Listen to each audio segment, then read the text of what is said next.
ကိုမောင်မျိုးစမတ်တချင်ရပါလည်းမသိဘူး ဇယက်မခေါင်းစဉ် အာအဓိပ္ပာယ်လည်းမသိဘူး အဲ့လိုပဲအချစ်အကြောင်းနဲ့ပတ်သက်တယ်ဟိုနော်ဟိုအချစ်လောဘကြီးတဲ့မိန်းမတယောက်အဲ့လိုအကြောင်းရေးတာဆရာတီးဆရာစိုက်စင်တော့ ကိုမောင်မျိုးကြည့်ရတယ်လေအချစ်နဲ့ပတ်သက်ပြီးတော်တော်ခံစားချက်ရှိပုံရတယ်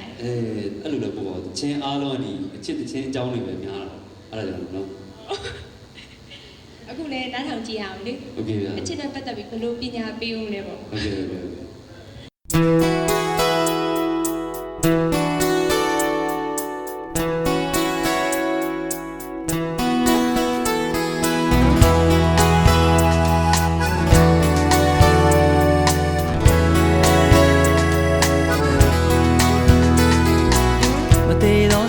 မရှိဘူးပါလောကကြီးမှာ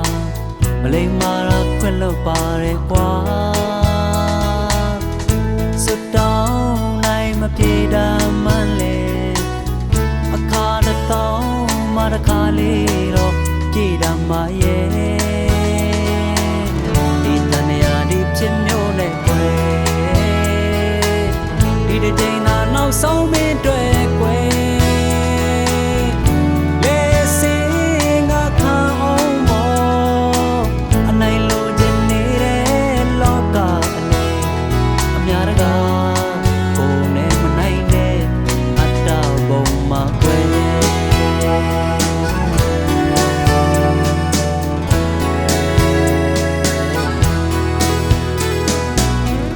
ရှိမကိုင်းနာရတဲ့စရဲ့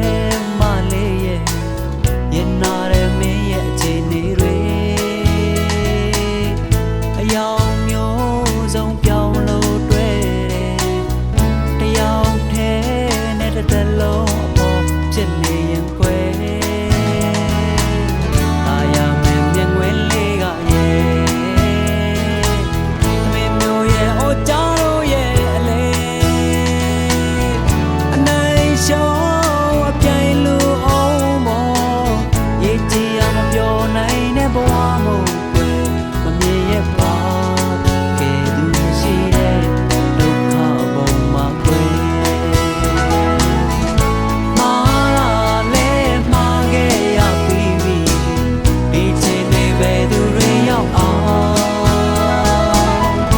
လောကလည်းပြောပြလိုက်စမ်းပါပြင်မဲ့စရင်မငယ်